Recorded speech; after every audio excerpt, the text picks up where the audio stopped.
زموږ د نن موضوع دی داستان څه ته وایي او په پښتو ادب کې څومره داستانونه یا کیسه ګویي پرته ده په اسانه توګه. کیسې نه وې زړې زړې کیسې دا چې به موږ کولې دا کله کله زباني وې، کله کله به بیا د شاعر له خولې سوې، کله کله به بیا د نثر له لارې. نو دا پښتو ادب ته چې کله کیسه او داستان ننوځي دا خو په زاړه شکل کې ډېرې زړې دي. یعنی د داستان یا کیسه ګویي شکل داسې و چې په دې کې به فرضي کیسې وې، پریانان، دیوان، د هغو ودونه، د هغو ژوند، ما فوق الفطرت کیسې، یعنی د انسان ذهن ته چې نه لویږي دا کیسې، بلکې دا د داستان ګویي یو لازمي جز ګڼل کېږي په پیژندنه کې. دا د پریانانو کیسې چې به یو بل ته کېدې دا د انسان له ژونده سره له اوله سره تړلي دي. یعنی د دې تاریخ نه معلومیږي دا له څه وخته شروع شوي دي، خو چې څنګه انسان ژوند پیل کړی دی بس د خامخا یو شي ته غوږ نیولی دی او بل خبرې ورته کړي دي، پر یو کیسه سره غږېدلي دي. نو د داستان او د کیسه ګویي تاریخ هم دارنګه له انسانانو سره زوړ پاته سوی دی، داسې اګزیکټ فیګر نشته چې له دغې ورځې را شروع دي. کله چې دا ښایسته رنګ اخلي، خوندور رنګ اخلي، نو په پښتو ادب کې بیا موږ د دې تعین کولی سو چې له دغه وخته را شروع دي او دغه لیکوالان چې دي دغو دا داستانونه لیکلي دي دا زموږ ادب ته وړاندې کړي دي. دا کمال یا فن دا دی چې یوه خبره رواني، کیسه رواني، بیا په هغه کې دننه لیکوال یا خبرې چې کوي یا داستان چې کوي هغه بله کیسه پیدا کوي، دا له کیسې کیسه پیدا کوي، له کیسې کیسه پیدا کوي، یعنی اوږده دا ډېر اوږده شکلونه لري. دا د ادبیاتو تر ټولو زوړ رنګ دی چې قلم نسته، دا د هغې زمانې دي چې چا کتاب نه دی راخستی، قلم یې نه دی راخستی، بلکې په پوهېږي په خط لیانه، لیکن په خبرو کې یو بل ته په ګایونو کې دا یو بل ته انتقال سوي دي کیسې. ځینې حقایق والا کیسې دي، چا به دلته کیسه واورېده او بل ته به یې ورورسوله، یو یې دا شکل و. چا به دلته کیسه واورېده وایي بل ته به یې په ډېرو شکلونو په ډېر اوږده رنګ ورورسوله. چا به بیا دلته چرت ووایي، دلته بیا هغه چرت و بل چاته بیان کوي. چا به دلته د پریانانو داسې خبرې واورېدې، توهمات، ویره، دا د انسان په ذهن کې همیشه پرته وي، په شپه ویرېږي، له خالي ځایو ویرېږي. نو د دغو ویرو تاوانونه یا فایدې داسې وي دي چې چا ادب لیکلی دی یا یو ذهن ته یو حادثه رسېدلې ده هغې کیسې پیدا کړي دي. نو دوی وایي پریانان، جن چې ورته وایي، دیوان، بوت، دا سایې چې دي او جادوګران او دای جادوګر و دای جادوګر و دا یې وکړل دا دا د دغې کیسې د داستان ګویي خاصه ګڼل سوې ده. په پښتو ادب کې هم دغه حال دی. تاسو به لیدلي څونې نکلونه دي، څونې کیسې دي زړې چې کله دا ادب ته د کتاب په شکل ننوځي، کله چې دا د انسان له خولې وځي رنګ اخلي، نو بیا دوه درې قسمه لري. فرق یې څه دی یا توپیر یې څه دی؟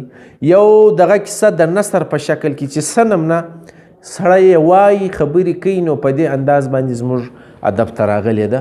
مثلا ملي هنداره به در یاده کړم، نوري صاحب چې دی دا زموږ د خلکو له خولې چې کوم نکلونه کېږي دا یې ګډ لیکلي دي په نثر کې چې دا اوسو ها اوسو د نثر رنګ یې دی، هغه رنګه پوره کتاب یې لیکلی، یو نه بلکې دوه درې جلده ځینې جوړ کړي دي. ولسي نکلونه عابد شاه صاحب، یعنی زموږ نکلونه بیا خلکو راټول کړي دي د نثر په هغه شکل کې کتاب جوړ کړي دي. یو شکل یې دا دی. بل شکل یې دا دی چې نظم یې ځینې جوړ کړي دي، شاعري یې ځینې جوړ کړي. کیسه دغه ده خو شاعر شاعري ځینې وړاندې کړې ده، موږ ته د شاعري په رنګ کې ایښي دي. اوس نو دوه رنګه لري. یو رنګ یې دا دی چې زموږ خپلې کیسې دي، یعنی د پښتنو خپلې کیسې، د پښتانه د ماحول خپلې کیسې، نه له یو ژبې ورته راغلي نه له یو ژبې ترجمه سوي. نو په پښتو ژبه کې د نثر له لارې اوله وار کیسې ننوتې دي. شکلونه خو یې دوه دي، یو زموږ خپلې کیسې دي، خپل خلک دي، خپل شخصیات دي، خپل ماحول دی، یو یې دا رنګ دی. یو د بلې خوا راغلی لیلا او مجنون پښتانه نه دي. نو د لیلا او مجنون کیسه چې پښتو ادب ته ننوځي یا پښتو ژبې ته ننوځي د دې دا مطلب دا له بلې ژبې راغلی. یو شکل یې دا دی. کله چې زموږ خپلې کیسې موږ ووایو نو موږ خوند پر اخلو، کله چې د بل کیسې ووایو ماحول موږ ته هغه رنګه خوند نه راکوي. لیکن کمال دا دی چې په پښتو ادب کې شاعرانو د لیلا او مجنون کیسه هم د پښتانه په ماحول کې نظم کړې ده. داسې معلومیږي لکه زموږ په خپل بوري کې دا کیسه جوړه سوې، داسې معلومیږي چې په کوټه کې ده، داسې معلومیږي په ژوب کې ده، داسې معلومیږي چې په پېښور کې ده، حالانکه د عربو کیسه ده. لیکن کمال پښتانه لیکوال کړی دی، یو شکل یې دا دی. صحیح دی.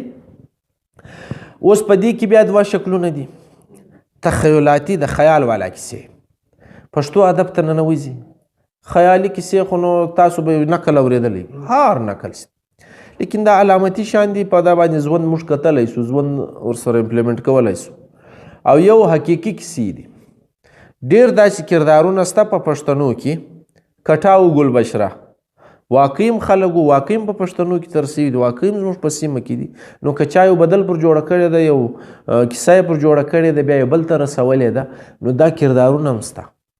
نو یو فرضي سو، یو حقیقي سو. صحیح دی. یو د دیوانو زړې کیسې سوې، یو د انسانانو اوسنۍ کیسې سوې.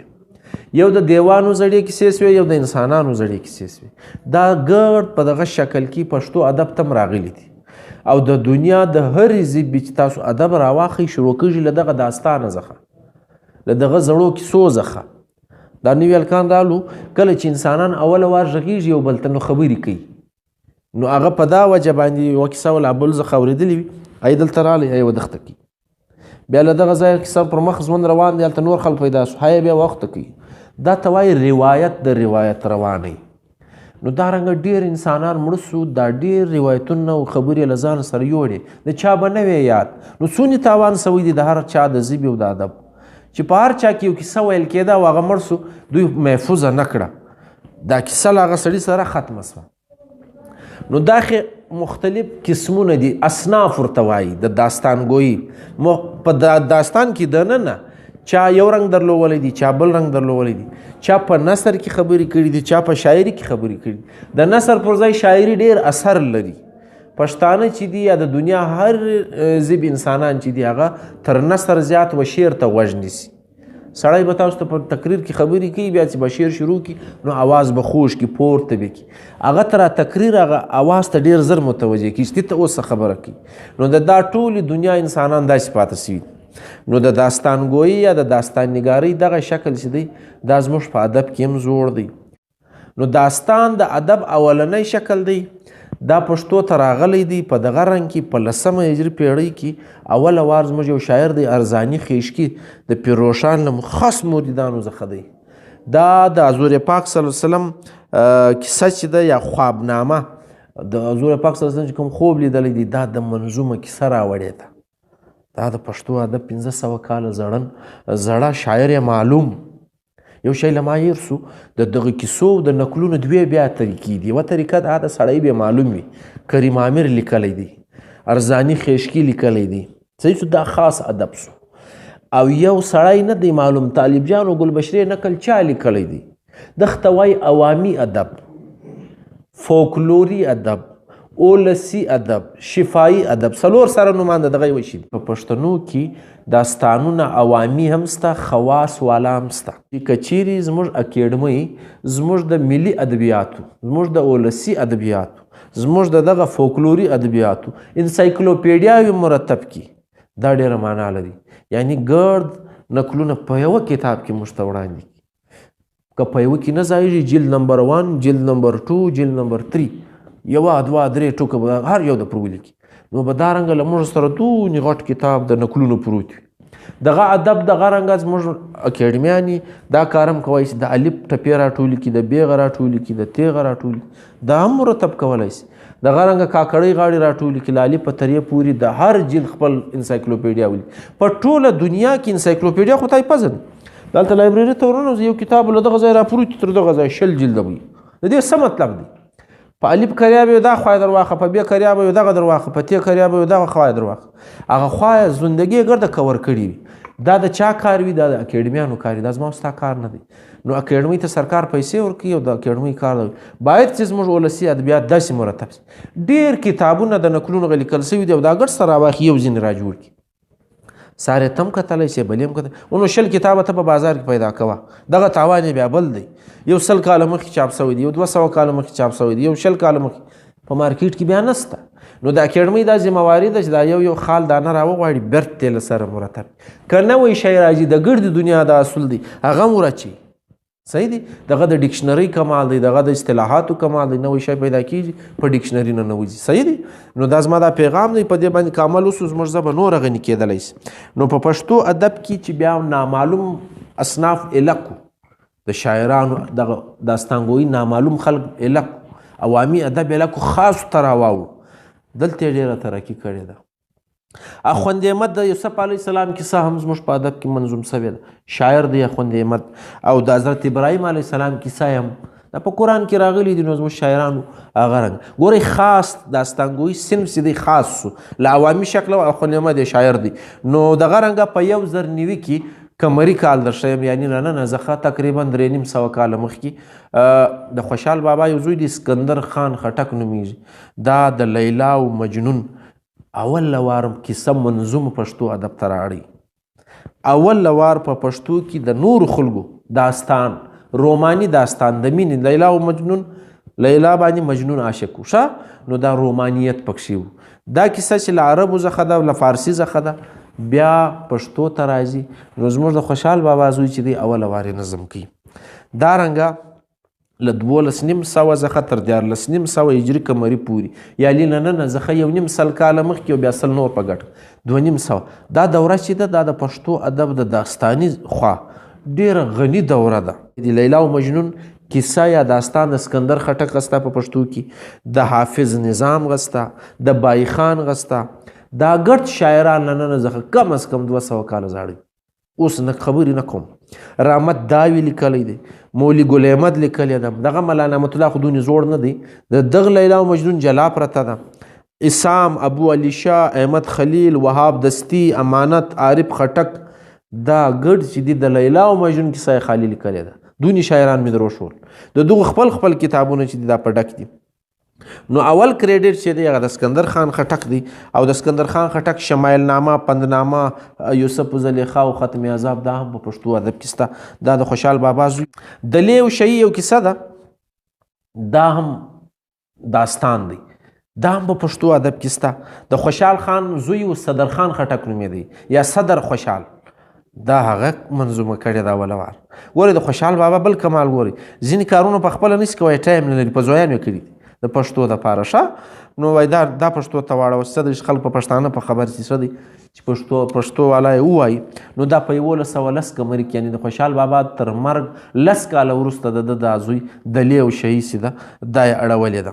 او دا چې ده پرته ده چاپ شوې ده زموږ په ادبیاتو کې دا رنګه ډېر لیکوالان چې یو د رقم سره ستړي بکو ښه خو بهرحال د دلیو شهی کیسه بیا زموږ ادب ته په زاړه ادب کې د خوشحاله کورنۍ راغلی ده یوسف زلیخا بیا د خوشحال بابا زوی دی قادر خټک نومیږي دغه پښتو ته اړولې ده په 1112 قمري کې یعنې د خوشحال بابا تر مرګ 12 کاله وروسته دا بیخي ډېرو لیکوالانو چاپ کړې ده او په دا یې له چې کومې ژبې اړولې ده له فارسي څخه دا اول وار په فارسي کې عبدالرحمن جامي نومي شاعر چې دی دا ډېر لوی بلا و نو د دغه کتاب چې دی دا مکمل نظم ته پښتو ته اړول دا ګډ شعرونه دي او قادر خټک چې دی د دې فاونډر دی په پښتو ادب کې نو دا رنګه دا نورو شاعرانو چې دلته نومان د رقم کسه وس نه په رسېږدونه ډېر دغه یوسف زلیخا بیخي ډېرو لیکوالانو پښتو ته بیا په نظم کې اړولې ده یعنې زموږ د داستان دغه منظومه خوا دا بیا ډېره غني ده ډېر خوند یې په کړی دي ادم خان درخانۍ دا د پښتنو خپل کردارونه دي دا هم په پښتو ادب کې چې دي اول وار وړاندې شوي دي او اول وار صدر خوشحال بابا زوی دا نظم کړی ده کمال یې کړی دی یو ډېر غټ کتاب دی 2600 شعرونه پکښې صحیح دی دا پښتو ادب ته راغلی دی د ادم خان درخانۍ میجر راورټي یو سړی دی په پښتو باندې ډېر کار کړی دی انګریز دی هغه وایي چې د ادم خان درخانۍ کیسه چې د عبدالقادر خټک هم لیکلې وه د صدر خان بل رور کا د خوشحال بابا بل زوی قادر خټک چې د یوسف زلیخا لیکلی وایي د دغه په اثارو کې هم یو ادم خان درخانۍ سته مسعود دی مولوي احمد دی د پادری ایوس په کتاب کې راغلی د انګریزان د دغو راوړي دي په هغه زمانه کې ملا نعمت الله خدای بلا دی چې هغه یو کیسه نه دی لکړې، هر کیسه یې په خپل هم نظم کړې ده. دا به نه یرو او زما خپله خواهش دی که چیرې دا پیغام زما ځوانان اوري، دا د پی ایچ ډي او د ام فل هلکانو ته زه دغه وایم چې پر ملا نعمت الله باندې پی ایچ ډي وکاست دی. دا ډېر لوی سړی دی، دا راپورته کاست دی. که چا پر کړې ده خو صحیح ده که نه ده سوې، ما په نظر نه ده راغلی. پر دې باندې ام فل او پی ایچ ډي په کار ده. د یونیورسټۍ پروفیسران او استادان دې دا خبره نوټ کړي. زموږ د ادب ډېر ستر شخصیت دی، پر ما په خپله ډېر ګران دی. فدا مطهر چې دی دغه کیسه یې قلم بند کړې ده، ملا سیدان نومي، شوکت الله، اکبر، منشي احمد جان، مړه په نومانو بیا ستړی سم. دا د ادم خان و درخانۍ کیسه دومره ډېره ده په پښتو ادب کې. خسرو او شیرین چې دی دا بیا د خوشحال بابا زوی صدرخان خټک چې ده دا نظم کړې ده. دا بیا موږ ته میجر راورټي را ښولې ده چې دا اوله وارده کړې ده. خوشحال بابا د دغه زوی ډېر کمال دی. شهزاده بیرام او ګلندامه دا کیسه ده، دا په پښتو ادب کې اوله وار چې دی د دې تعلق له چینه څخه دی. د چاینا شهزاده او شهزادګۍ چې ده پر دې باندې کیسه ده. په پښتو ادب کې چې دی د دې خوندور رنګ چې دی فیاض نومي شاعر وړاندې کړی دی. دا هم ډېر زوړ شاعر دی، ځینې وایي مندړ دی، ځینې وایي چې په کام څه بلا دی. خو بهرحال د خوشحال بابا د زمانې شاعر دی دا فیاضم. دغه د شهزاده بیرام او ګلندامې کیسه چې ده دا د اوله وار منظوم کړې ده، خو بیخي ډېره پرته ده. نو تاسو دې ته اندازه وکړئ. او یو بل اړخ بیا در وښیم، پخوا چې دي دا په کتابونه ګډ چاپ سوي دي، دا بیخي ډېر ویل کېدل. خلکو به ویل شاوګه دا کیسه په پښتو ادب کې حمید بابا نظم کړې ده. حمید بابا که زندگی و زه به یې وخت تاسو ته وایم دا ډېر لوی شاعر دی د پښتو، د جلا سټایل شاعر دی. او د ده په لار باندې کوم خلک تللي دي هغه ته ګرد د حمید بابا پیروکاران ویل کېږي. د نیرنګ عشق کیسه چې ده د حمید بابا پښتو ته اړولې ده په شاعري کې. د ګل و صنوبر کیسه چې ده دا د یونان لخوا راغلې ده، قدیم یونان، ګریس چې ورته وایي، دا د هغو کیسه ده. لیکن زموږ پښتو ادب ته اوښتې ده. طالب رشید نومي سړي چې دی اوله وار دا نظم کړې ده په پښتو ادب کې. کیسه د سیف الملک دا پښتو ادب کې خوندوره کیسه ده. نه شاعران چې دا وخت په 2020 کې زه په خبر یم، نه شاعران په سیف الملک کیسه موږ ته نظم کوي، وړاندې کوي. صحیح دي؟ اوله وار یې موږ ته نه کسان دي نو چې یو د رقم وخت ډېر اخلي. د جلات او محبوبه کیسه دا په پښتو ادب کې نظم سوې ده. دا هم ډېره زړه ده، په 1980 قمري کال کې یعنې 300 کاله مخکې دا کیسه لیکل سوې ده. او پښتو ادب کې چې ده دا عبدالکریم نومي شاعر چې د منظومه کړې ده، دا اوله وار دی. نور هم بیا دارنګه ډېر کیسې چې دي. موسی خان او ګلمکۍ دا د پښتنو خپله کیسه ده، دواړه پښتانه دي، مینه یې ده له یو بله سره. دا کیسه چې ده دا په پښتو ادب کې ډېره مشهوره ده.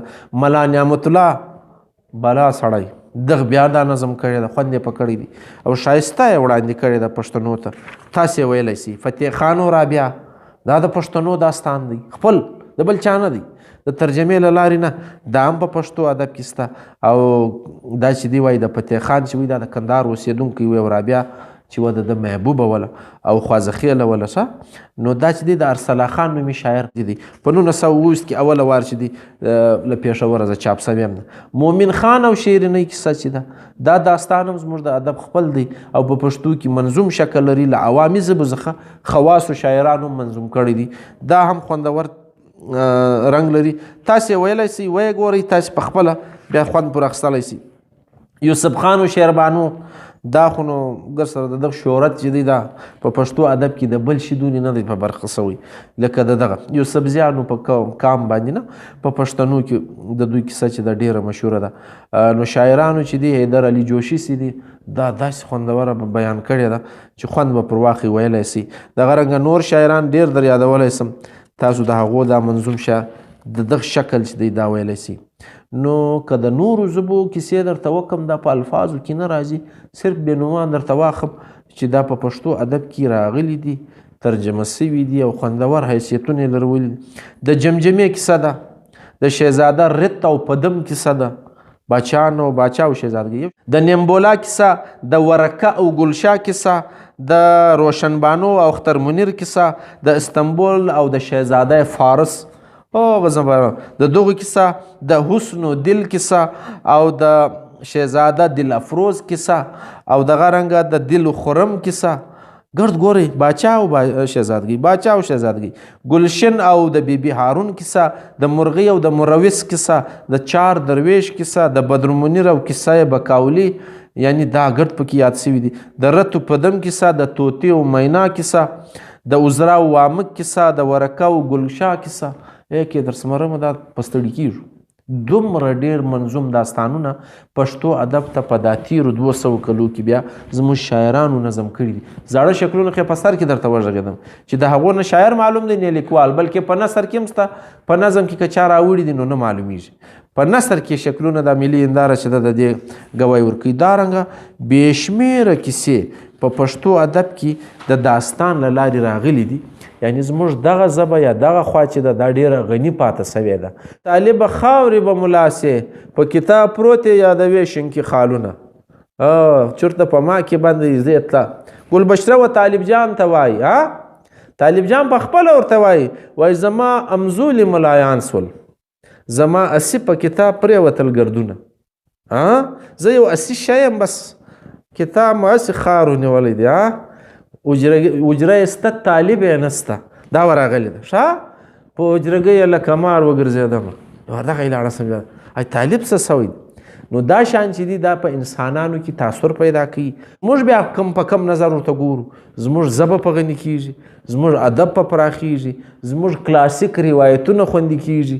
او په نوي دنیا کې چې موږ په دا اوس دور کې وایو چې موږ په ژبه باندې انګریزي ډېره ننوتې ده، اردو ډېره ننوتې ده، او په افغانستان کې فارسي ډېر اثرات لري.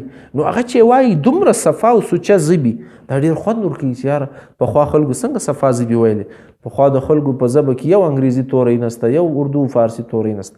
دغه اړخ بیا بل دی، دا هم ژبې ته پاتېږي او د ژبې ګټه پرې وځي. که ستاسو په ذهن کې پوښتنه وي کولی شئ. د پښتو ادب اول نه داستان خو ډېر له مخکې وي، د لیکون په صورت کې اول داستان راغلی که ناول؟ داستان خو ګوره ما در ټول په 1090 کې لیکل سوی دی. یعنی 1090 څخه موږ دا ویلی سو چې مراد 1480. نو داستان په دغه شکل کې د شاعر له خولې راغلی سکندر خټک. ګورئ دا سو 300 کاله 400 کاله اوس 300 کاله کېږي د دغه داستان. او د ناول پرون ما تاسو ته ویلي چې اول ناول پښتو ادب ته د ترجمې له لارې په 1886 کې راغلی دی او لیک یې کړی دی په 1912 کې. نو ناول چې دی دا ډېر وروسته دی. ناول په خپله د داستان جدید شکل دی. دغه داستان ته بیا نوي کالي ور واغوندي. بله پوښتنه؟